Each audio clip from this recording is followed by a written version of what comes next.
जरा सोचें, एक ऐसी सल्तनत जिसके घोड़े काबुल से लेकर बंगाल तक दंदनाते थे, एक ऐसी फौज जिसे एशिया की सुपर पावर कहा जाता था।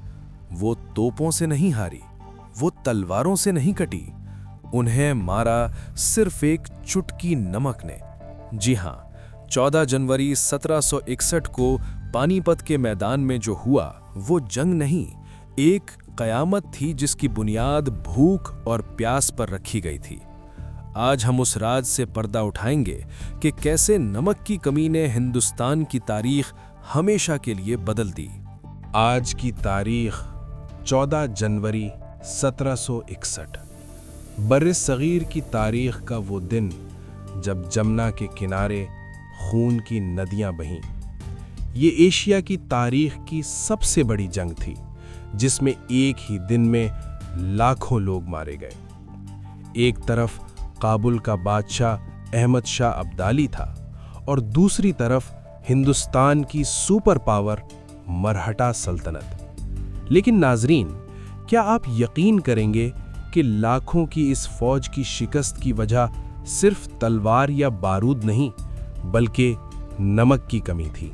ये वो दौर था जब दिल्ली का तख्त कमजोर हो चुका था, मुगल सूरज गुरूब हो रहा था और जुनूब से उठने वाले मरहटे अटक से लेकर कटक तक अपने झंडे गाड़ चुके थे। उनका ख्वाब पूरे हिंदुस्तान पर राज करना था। लेकिन शुमाल मगरिब से एक तूफान उठा जिसका नाम अहमद शाह अब्दाली था। ये जंग सिर्फ जमीन के टुकड़े के लिए नहीं थी, बल्कि ये फैसला करने के लिए थी कि हिंदुस्तान का अगला हुक्मरान कौन होगा। पानीपत का मैदान दिल्ली से तकरीबन 90 किलोमीटर दूर है। तारीख गवाह है कि जब भी दिल्ली के तख्त का फैसला होना होता है, जंग पानीपत में ही होती है।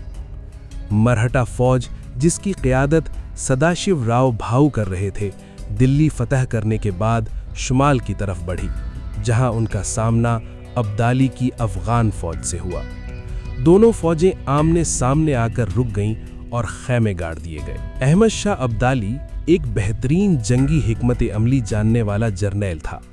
उसने हमला करने में जल्दबाजी नहीं की, बल्कि मरहटों की रसद यानी सप्लाई लाइन काट दी। 2 महीनों तक ये मुहासरा जारी रहा। मरहटा कैंप, जो कि लाखों लोगों पर मुश्तमिल था, अब एक कैद खाने में तब्दील हो चुका था। बाहर से न दाना आ सकता था और न ही पानी। मरहटा फौज अकेली नहीं थी, उनके साथ उनके खानदान, बीवियां, बच्चे और हजारों यात्री यानी पिलग्रिम्स भी थे। ये एक फौज नहीं, बल्कि एक चलता फिरता शहर था। इन गैर जंगी लोगों का बोझ फौज के राशन पर पड़ रहा था। जो खाना सिपाहियों को मिलना था, वो अब औरतों और बच्चों में तकसीम हो रहा था। मुहासरे के दौरान सबसे खौफनाक चीज़ जिसकी कमी हुई वो नमक था। इंसानी जिस्म को लड़ने और हरकत करने के लिए सोडियम की ज़रूरत होती है। दस्तावेज़ात बताती हैं कि कई दिन तक सिपाही बग़ैर नमक का बेज़ायक़ा खाना खाते रहे। इससे उनके पट्ठे अकड़ने लगे, जिस्म निढाल हो गए और वो शदीद बीमार पड़ गए। एक शेर की तरह लड़ने वाली कौम अब बीमारी और कमज़ोरी से लड़ रही थी। जनवरी की सख्त सर्दी और भूख ने डेरे डाल लिए। मरहटा सरदार सदाशिव राव के पास गए और कहा कि अब हमसे भूख बर्दाश्त नहीं होती। हमें हुक्म दें कि हम मैदान में मर जाएं, बजाय इसके कि यहाँ सिसक कर दम तोड़ें। ये वो लम्हा था जब जंग नागुज़ीर हो गई। उन्होंने फैसला किया कि 14 जनवरी को हिसार तोड़कर बाहर निकलेंगे। जनवरी की सुबह मुअर्रिखीन लिखते हैं कि उस दिन सर्दी अपनी इंतहा पर थी। मैदान जंग में गहरी धुंध छाई हुई थी। दोनों तरफ सफ़ें सीधी कर ली गईं। दिल दहला देने वाली खामोशी थी जो किसी बड़े तूफान का पेश खैमा थी। मौत दोनों तरफ खड़ी मुस्कुरा रही थी। जंग शुरू होने से ऐन पहले एक अजीब मंजर देखने को मिला, जो हमारी दस्तावेज में भी दर्ज है।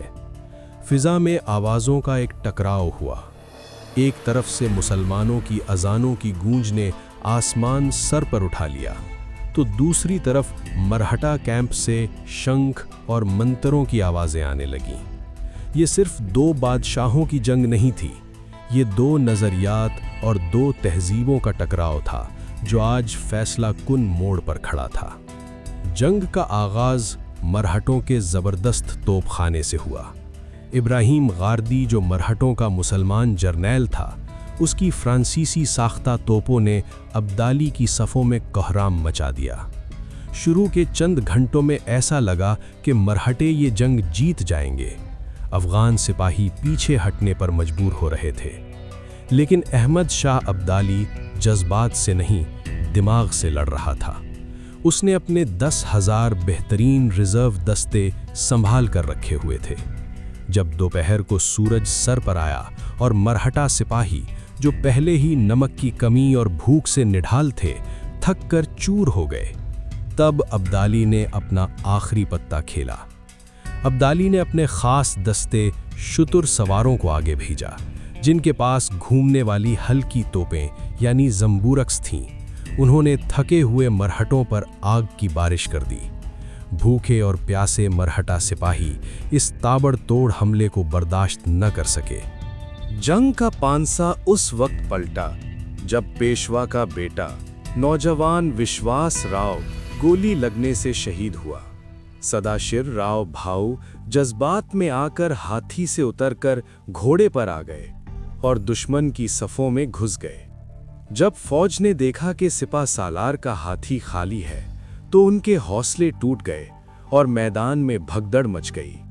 शाम होते होते मैदान लाशों से भर गया। शिकस्त के बाद मराठा कैंप की खवातीन और गैर जंगी अमले का हाल बुरा था।